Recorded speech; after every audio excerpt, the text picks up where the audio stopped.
I picked up my name tag at the wedding reception and stared at it in disbelief. The old wallet. I walked straight to my granddaughter Chloe and held it up. What happened next changed everything.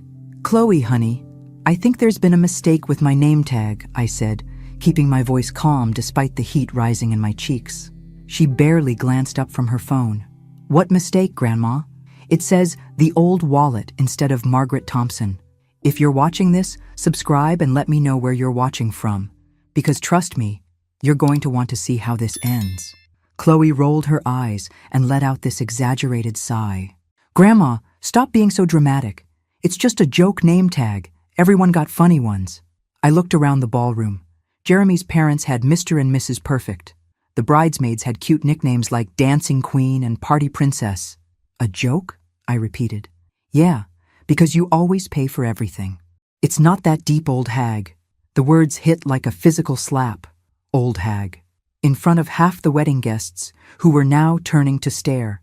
My own granddaughter, the girl I raised after her parents died in that car accident when she was 12, just called me an old hag. I stood there for a moment, feeling every eye in that fancy ballroom on me.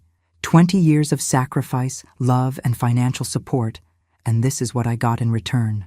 "I see," I said quietly, tucking the name tag into my purse. Chloe had already turned back to her phone, dismissing me like I was nothing, like I hadn't just paid $45,000 for this very wedding she was enjoying. You know what? Maybe it was time this old wallet learned how to stay closed. I smoothed down my dress, the one I'd bought specifically for her big day, and walked to my assigned table, table 12, in the back, behind the DJ equipment, because apparently that's where family ATMs belong. I sat at that back table, watching my granddaughter dance with her new husband Jeremy, and couldn't help but think about how different things used to be. You want to know how I ended up being called that name? Let me take you back 10 years. "Grandma Maggie, can you help me with my college applications?" 17-year-old Chloe had asked, sitting at my kitchen table with tears in her eyes. "The guidance counselor says I need to apply for financial aid, but I don't understand any of these forms." I'd pulled out my reading glasses and sat down next to her. "Don't you worry about financial aid, sweetheart. Grandma's got this covered." And I did have it covered. I paid for her entire college education at Northwestern, $68,000 a year for 4 years, not a loan in sight. When she graduated, I bought her that cute little apartment downtown so she wouldn't have to move back home. Then came the car, the designer clothes for job interviews, the down payment for the bigger apartment when she got promoted. "You're the best, Grandma," she used to say, hugging me tight. "I don't know what I'd do without you." Now, watching her laugh with her bridesmaids, I wondered when exactly that sweet girl had disappeared. When had "thank you" turned into "it's not that deep"? When had I stopped being Grandma Maggie and become the old wallet? The bride and groom's first dance ended, and Jeremy spun Chloe around.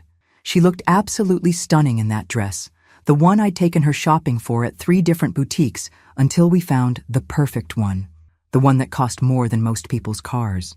"Excuse me, are you Margaret Thompson?" I turned to find a young woman in a server's uniform standing beside my table. "Yes, that's me. The wedding planner asked me to give you this." She handed me an envelope with my name written in Chloe's handwriting. Inside was a bill, not just any bill, the final invoice for the entire wedding reception, $45,312, with a note attached. "Thanks for being such a sport about the name tag. XOXO, Chloe." I stared at that piece of paper for a full minute. She'd already assumed I would pay, didn't even ask, just handed me a bill like I was some kind of ATM machine. Well, wasn't that interesting? The next morning, I sat in my kitchen with my coffee and that wedding bill spread out in front of me. Line by line, I went through every expense. Premium open bar, $8,000. Upgraded floral arrangements, $6,000. The videographer, Chloe, absolutely had to have $4,000. My phone buzzed with a text from Chloe. "Thanks again for last night, Grandma. Jeremy and I are heading to Bali for our honeymoon. Love you." No mention of the bill. No, "would you mind?" or "could you please?" Just pure assumption that good old Grandma Maggie would handle it. I picked up my landline and dialed my bank. "Hi, this is Margaret Thompson." I need to review all the automatic payments coming out of my account that are connected to my granddaughter Chloe Stevens. Yes, Stevens is her married name now. 20 minutes later, I had a list that made my coffee go cold. Monthly rent on her apartment, $3,000. Car payment, $800. Insurance, $400. Credit card that I'd co-signed for emergencies. Minimum payment of $500, but she typically charged about $2,000 a month, $6,700 every single month for the past 3 years. "Ma'am, would you like to make any changes to these automatic payments?" the bank representative asked. "Not yet," I said, "but I might be calling back soon." I hung up and poured myself another cup of coffee. Then I did something I probably should have done years ago. I walked to my home office and pulled out every financial record I had. College tuition, $272,000. The apartment down payment, $60,000. Her car, $35,000. Wedding, $45,000 and counting. Monthly support for 3 years, $240,000. $652,000. That's what my unconditional love had cost me so far. Actually, let me be more precise. I pulled out my calculator and did the math properly. If Chloe paid me back $2,700 a month for 20 years, that would be $540,000. Close enough to cover the major expenses, though I'd still be out over $100,000. But honestly, the lesson was worth more than the money. And what did I have to show for it? A name tag calling me something I won't repeat, and a granddaughter who called me an old hag in front of her wedding guests. I sat back in my chair and laughed. Actually laughed out loud. Because you know what? She was right about one thing. I was a personal ATM, a walking, talking bank machine who said yes to everything and asked for nothing in return. But here's the thing about banks. They can freeze accounts. And mine was about to go into complete lockdown. What I discovered next would change everything between us forever. Later that afternoon, I decided to drive over to Chloe's apartment to water her plants while she was on her honeymoon. At least, that's what I told myself I was doing. Really, I was just feeling nostalgic and wanted to be in her space for a bit. I used my key, the one she'd given me, for emergencies, and stepped into that beautiful downtown loft, the one with floor-to-ceiling windows and exposed brick walls that she'd fallen in love with at first sight. "Grandma, this place is perfect," she'd said when we'd toured it 3 years ago. "I can totally see myself here." "It's a bit expensive, honey," I'd replied, looking at the rent amount on the listing. "But it's an investment in my future. And besides, you always said I deserve the best." I had said that. Many times. Because after losing her parents so young, I wanted to give her everything they couldn't. I watered her orchids and was about to leave when I heard a phone buzzing from the bedroom. I found Jeremy's phone on the nightstand. He must have grabbed Chloe's by mistake in their rush to the airport. The screen kept lighting up with new messages, and after the third urgent buzz, I couldn't help but glance at it. Working at the bank for 30 years taught me to notice financial red flags, and the preview text made my blood run cold. "Dude, when are you going to tell your wife about the gambling debt?" "Mike." I stared at that phone like it might bite me. "Gambling debt? What gambling debt?" Another message popped up. "That loan shark isn't going to wait forever, man. You said marrying rich would fix this." My hands started shaking. I set down the watering can and really looked at that phone. I shouldn't read Jeremy's messages. I knew that. It was wrong and invasive. And another text. "How much does the old lady have anyway? Enough to cover $200K? $200,000 in gambling debt." I sat down hard on Chloe's expensive leather couch, the one I'd bought her as a housewarming gift. This wasn't just about Jeremy needing money. This was about him seeing me as a solution to his problems. This was about him seeing my granddaughter as a lottery ticket. But what did Chloe know? Was she part of this? Or was she just as much a victim as I was? My phone rang, making me jump. It was Sandra, my longtime friend and neighbor. "Margaret, how was the wedding? I've been dying to hear all about it." "Oh, Sandra," I said, and found myself telling her everything. The name tag, the bill, and now Jeremy's messages. "Honey," she said after a long pause, "you need to protect yourself, and you need to find out if Chloe knows about this debt." She was right. But how do you investigate your own granddaughter without destroying what's left of your relationship? I looked at Jeremy's phone again. He had dozens of recent messages, and most of them seemed to be from numbers, not saved contacts. This was bigger than I thought, and what I was about to discover would make everything else look like child's play. The next few days were the longest of my life. I kept thinking about those text messages, about Jeremy's gambling debt, about whether my sweet granddaughter had any idea what kind of man she'd just married. On Thursday, Chloe called me from Bali. "Grandma, you should see this resort. It's absolutely gorgeous."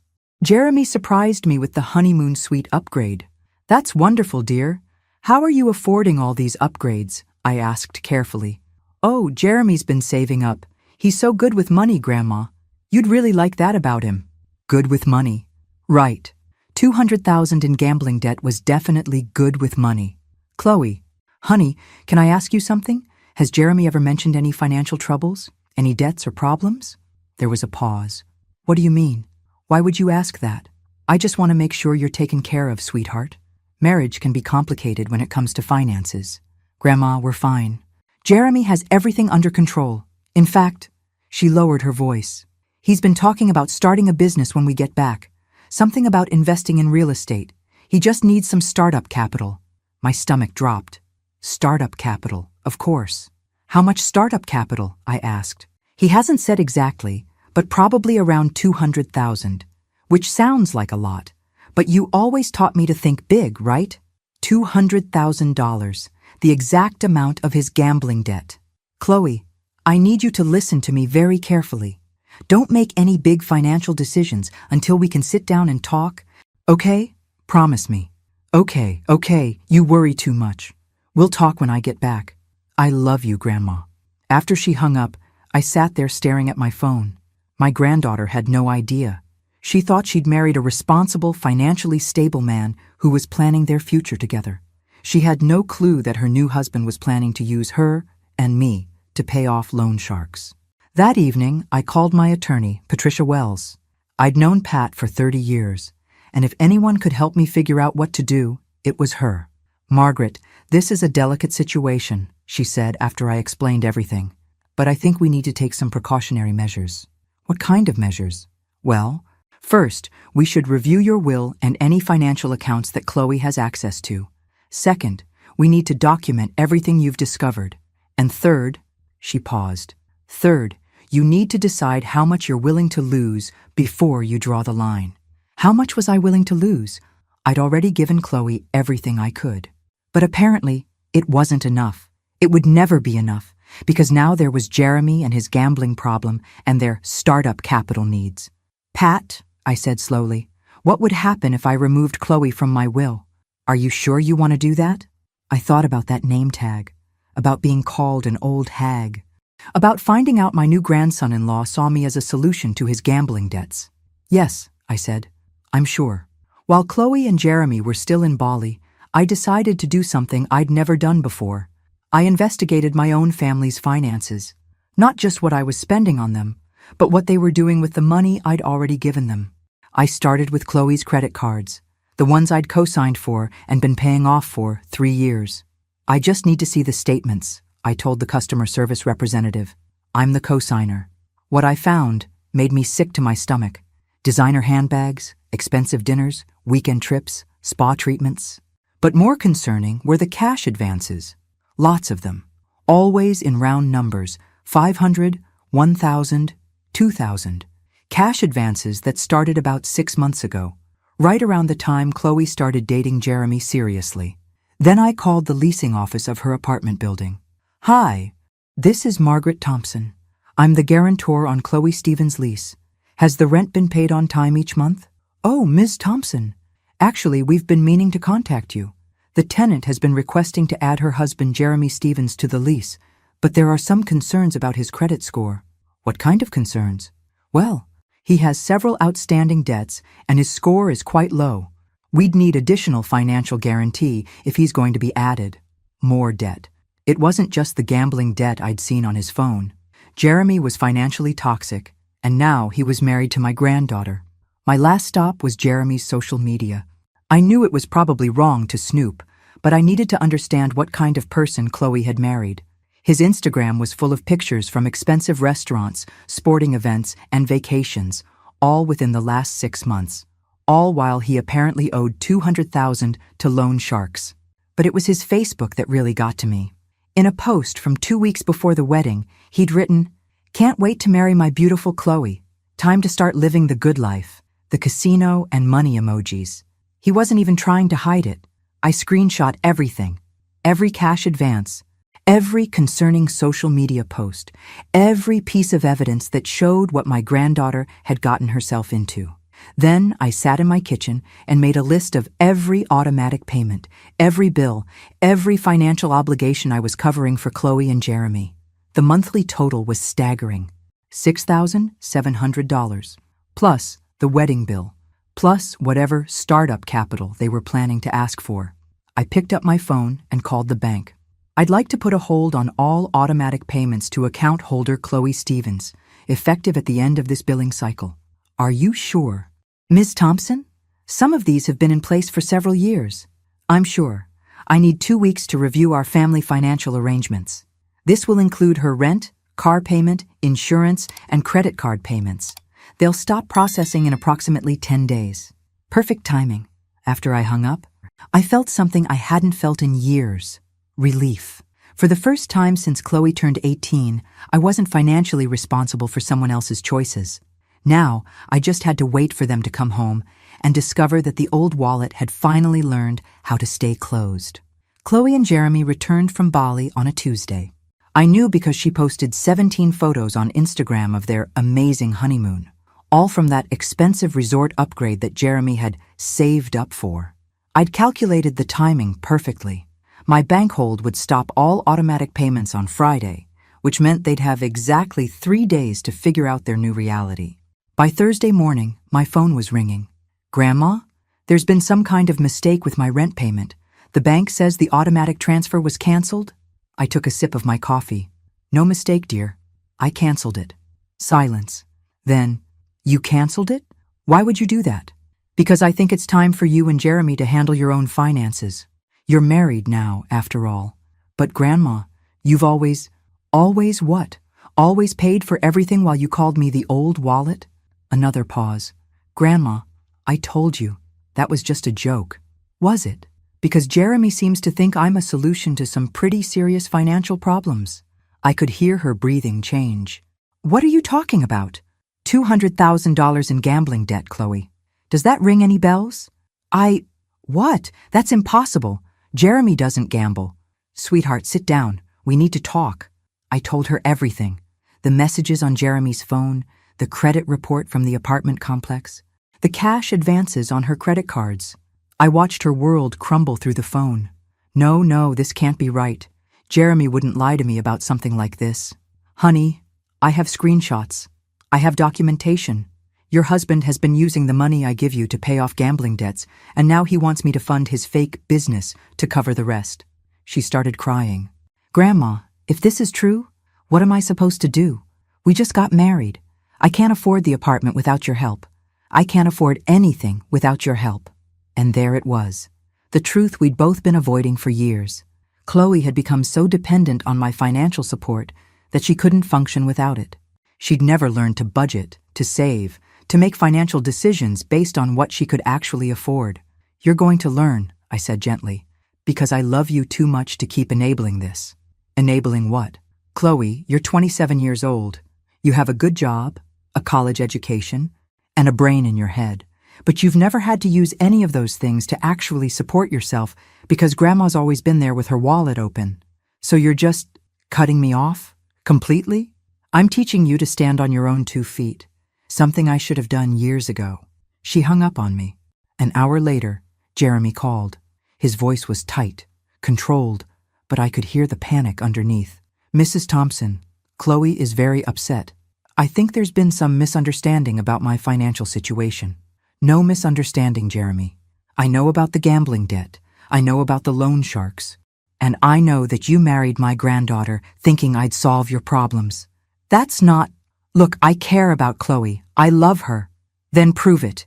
Get a second job, sell your car, do whatever it takes to pay your own debts. But you won't be doing it with my money.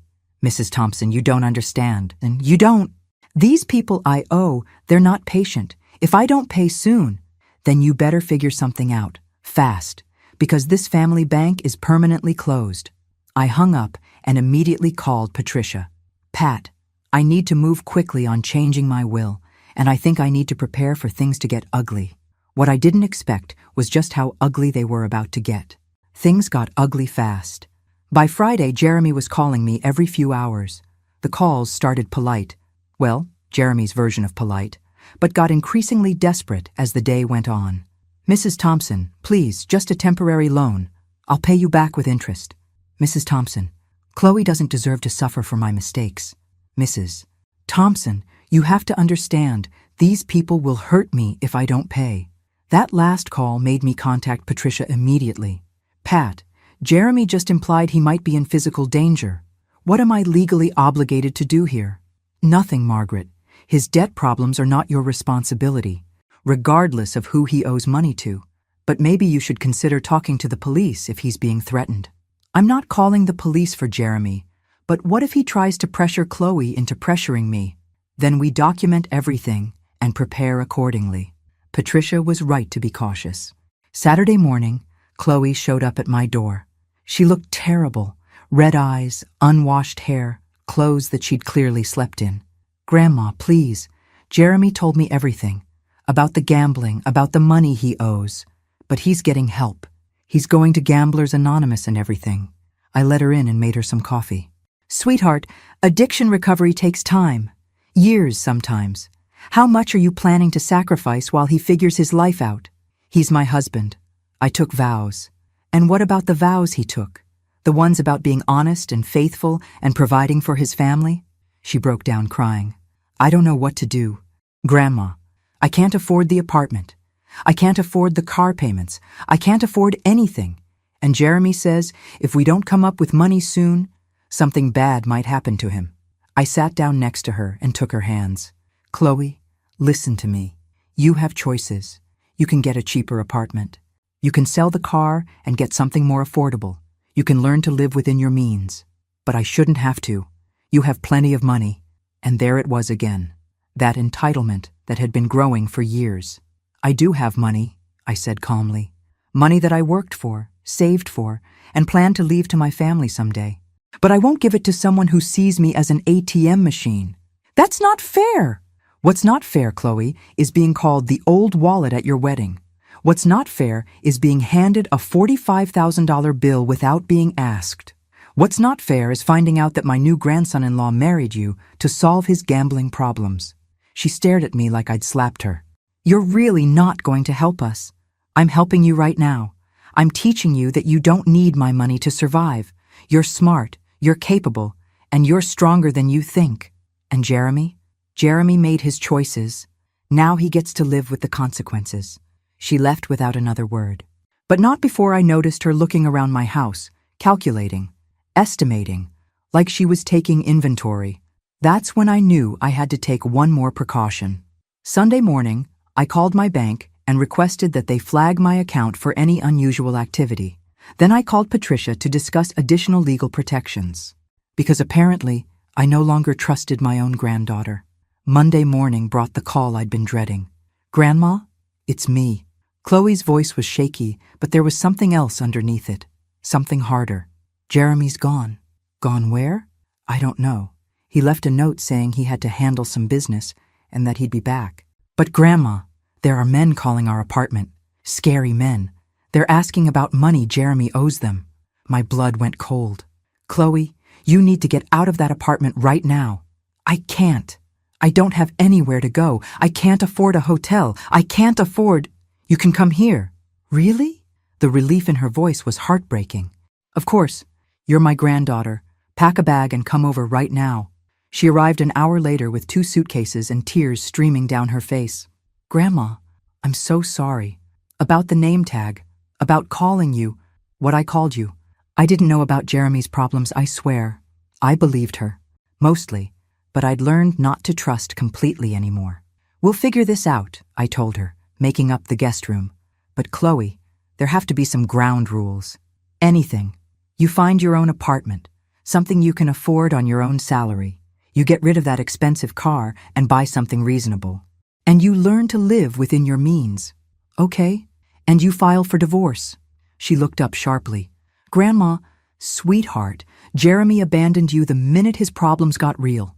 He didn't try to protect you from those men. He didn't try to solve this together. He just ran. But what if he comes back? Then he comes back to a wife who's learned she doesn't need him to survive. Over the next few days, I watched Chloe slowly come back to life. She found a small one-bedroom apartment across town for $800 a month. She traded in her luxury car for a reliable used Honda. She even started cooking dinner for us instead of ordering takeout. I forgot how much I like cooking, she said Wednesday night, serving me homemade lasagna. I haven't done this since college. You're good at it. Yeah, well, I had a good teacher. She smiled at me, the first real smile I'd seen from her in years. Remember when you taught me to make your apple pie recipe? You were 12 and convinced you could do it better than me. I definitely could not. We laughed together. And for a moment, it felt like old times. Before Jeremy, before the entitlement, before she saw me as the old wallet instead of Grandma Maggie, that's when she said something that changed everything. Grandma, I need to tell you something. About the wedding, about that name tag. I set down my fork. What about it? It wasn't just a joke. Jeremy, he told me to do it. He said it would be funny, that you'd laugh about it. But really, he wanted to test how much you'd put up with. Test me? He said if you didn't complain about being called the old wallet, then you'd probably pay for anything. He was using me to manipulate you. I stared at her, and you went along with it. I didn't understand what he was really doing. I thought it was just wedding humor. But looking back, she started crying again. Grandma, I've been such an awful granddaughter. I let him turn me into someone I don't even recognize. I reached across the table and took her hand. The important thing is that you recognize it now. I want to make it right. I want to pay you back for everything. Chloe, no, let me finish. I've been calculating what I owe you. The college tuition, the apartment deposits, the car, the wedding, 3 years of monthly support. It's over $600,000. I blinked. She'd actually calculated it. I can't pay you back all at once, but I can set up a payment plan, even if it takes me 20 years. Sweetheart, I don't need... Yes, you do. And I need to do this. I need to prove to myself that I can stand on my own and take responsibility for my choices. That night, after Chloe went to bed, I called Patricia. She wants to pay me back, I told her. All of it? All of it. Over 20 years. But still, what are you going to do? I thought about the young woman upstairs who was learning to budget and cook and be responsible for the first time in her adult life, who had finally recognized what she'd become and was trying to change. I'm going to let her try, I said. But Patricia, I'm not changing my will back just yet. Let's see how this goes. 3 weeks after Chloe moved in with me, Jeremy finally resurfaced. Not in person, he was apparently too much of a coward for that, but through a lawyer. Mrs. Thompson, I represent Jeremy Stevens, the man said when he called Thursday morning. My client is requesting that you provide financial assistance to resolve some urgent debts. I laughed, actually laughed out loud. Your client can request whatever he wants. The answer is no. Mrs. Thompson, my client's safety may be at risk if these debts aren't resolved quickly. Then your client should have thought about that before he started gambling money he didn't have. There could be legal implications if harm comes to Mr. Stevens due to your refusal to help. Are you threatening me? Sir, I'm simply informing you of potential consequences. I hung up and immediately called Patricia. Pat, Jeremy's lawyer just tried to threaten me. What kind of threat? Implied that I'd be legally responsible if something happens to Jeremy because I won't pay his gambling debts. That's ridiculous and potentially unethical. Do you have the lawyer's name? I gave her the information, and Patricia promised to handle it. But an hour later, my doorbell rang. It was Jeremy. He looked terrible, unshaven, thin, clothes that hadn't been washed in days. But his eyes were what scared me. Desperate, dangerous. Mrs. Thompson, we need to talk. No, we don't. You need to leave my property. Please, just 5 minutes. I can explain everything. Against my better judgment, I opened the door but didn't invite him in. You have 5 minutes. Look, I know I made mistakes, big mistakes, but I love Chloe and I want to make this right. By demanding money from me? It's not demanding. It's asking. These people I owe, They're not reasonable. They don't care about my situation or my family. They just want their money. Then get a job. Get 2 jobs. Sell everything you own. But you won't be solving your problems with my money. Mrs. Thompson, you don't understand. I understand perfectly. You married my granddaughter because you thought I'd bail you out of your gambling debts. You manipulated her into humiliating me at her own wedding. You've been using money I gave her to make minimum payments to loan sharks. I understand everything. His facade cracked. You old witch! You have millions sitting in the bank while I'm about to get my legs broken. And you won't help family? You're not family. You're a parasite who attached himself to my granddaughter to get to my money. Chloe's my wife. That makes us family whether you like it or not. Actually, said a voice behind me, it doesn't anymore. I turned to see Chloe standing in the doorway, holding a manila envelope. Hi, Jeremy. I've been looking for you. Jeremy's face went white. Chloe? Baby, what are you doing here? I live here now, in an apartment I can actually afford. She handed him the envelope. Those are divorce papers. You can't be serious. Dead serious. I filed for legal separation yesterday and started divorce proceedings on grounds of abandonment and fraud. My lawyer says it'll take a few months to finalize, but the separation is immediate. Turns out lying to your wife about massive gambling debts counts as fraud in this state. Chloe, we can work this out. I'm getting help. I'm going to meetings. Jeremy, you left me alone with dangerous people calling our apartment while you ran away to hide. That's not a marriage, that's cowardice. But I love you. No, you love what you thought I could give you. Access to my grandmother's money. But guess what? Even if I wanted to help you, I can't. I don't have access to Grandma's money anymore. I have to work for a living now, just like everyone else. Jeremy looked between us, and I could see the moment he realized his meal ticket was gone. Permanently. This is your fault, he said, pointing at me. You turned her against me. No, Chloe said firmly. You did that all by yourself. Jeremy stood there for another moment, then suddenly lunged forward like he was going to push past me into the house. But Chloe was ready for him. I wouldn't do that if I were you, she said calmly. See that camera up there, and that one? And those nice police officers across the street who've been watching you since you pulled up? Jeremy spun around. Sure enough, there was a patrol car parked across the street with 2 officers inside. You called the cops on me? I called them when your lawyer threatened my grandmother this morning. Turns out they take elder intimidation very seriously. Jeremy's shoulders sagged. Chloe, please, I'll lose everything. You already did, she said. You lost it the day you decided to see us as dollar signs instead of people. As Jeremy walked away, I put my arm around Chloe. I'm proud of you. Thanks, Grandma. I'm starting to be proud of me too. But what Jeremy didn't know as he drove away was that this was only the beginning. The real test was just starting. 6 months later, I was in my kitchen making apple pie when Chloe knocked on my door. Not the guest room door, my front door. She'd moved into her own apartment 2 months ago, and Thursday evening dinners had become our tradition. Smells amazing in here, she said, giving me a hug. The usual recipe? Your great-grandmother's recipe. Same one I taught you when you were 12. The one I was convinced I could improve? That's the one. We sat at my kitchen table while the pie baked, and Chloe pulled out an envelope. I have something for you.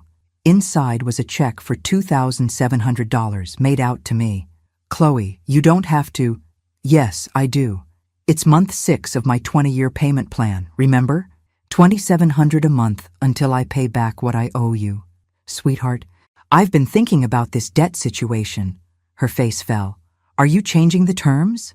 Because I can do $3,000 a month if I pick up extra shifts? No. I'm thinking about forgiving it. Absolutely not. I blinked. Excuse me? Grandma, you can't forgive this debt. I need to pay it back. Not because you need the money, but because I need to know I can do it. But it's such a large amount, which is exactly why I need to pay it back. Do you know what I learned these past 6 months? I learned that I'm actually really good with money when I have to be. I can budget, I can save, I can make smart financial decisions. But I never knew that about myself because I never had to try. She pulled out her phone and showed me a budgeting app. Look, I'm tracking every expense. I found out I was spending $400 a month on coffee and takeout. $400. I could have bought a car with what I was spending on convenience. And now? Now I make coffee at home and pack lunch. I cook dinner instead of ordering delivery. I shop sales and use coupons and actually think about whether I need something before I buy it. How does it feel? Honestly, really hard at first. I had 3 mental breakdowns in the first month because I couldn't afford things I was used to buying without thinking.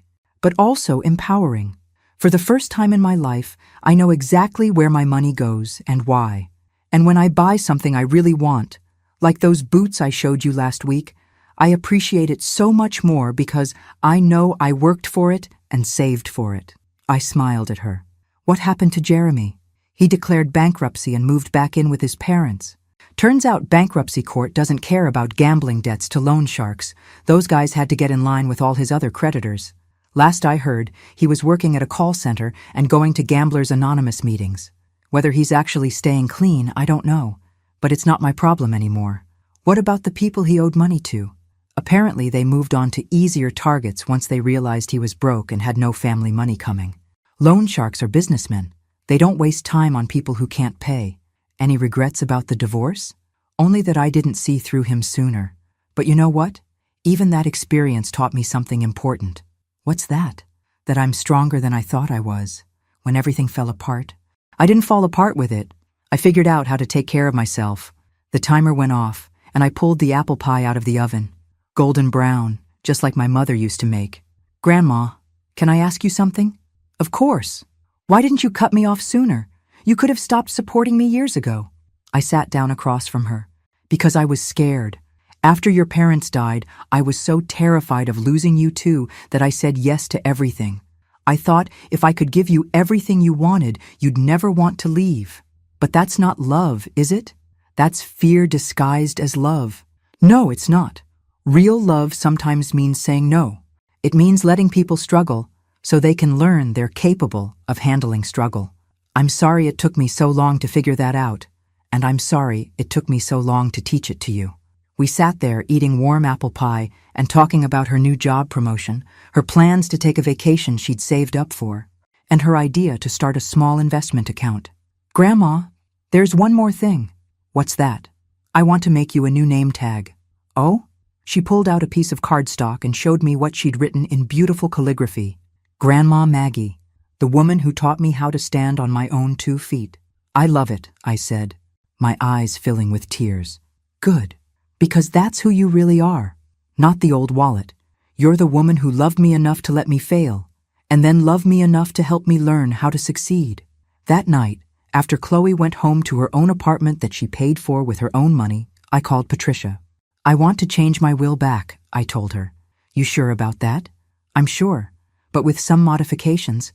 Chloe gets everything, but only after she's made all 20 years of payments on her debt to me. Even though you're not actually keeping the money? I smiled. Who says I'm not keeping it? I'm putting every payment into an investment account for her. By the time she finishes paying me back, there will be enough money in that account to buy her a house. Margaret Thompson, you sneaky woman. 20 years from now, when Chloe makes her final payment, I'm going to hand her the keys to a house that her own responsibility and hard work bought her. She just doesn't know it yet. And if she finds out? She won't, because Chloe doesn't see me as the old wallet anymore. She sees me as Grandma Maggie, and Grandma Maggie keeps her promises. I hung up the phone and looked at that name tag Chloe had made me. The woman who taught me how to stand on my own 2 feet. You know what? That was infinitely better than being anyone's financial safety net, even if I was still secretly planning to give her everything in the end, because that's what real love does. It teaches people they don't need you, and then it's there anyway when they've proven they don't need it anymore. This grandmother had learned a few new tricks after all. Thanks for listening. Don't forget to subscribe and feel free to share your story in the comments. Your voice matters.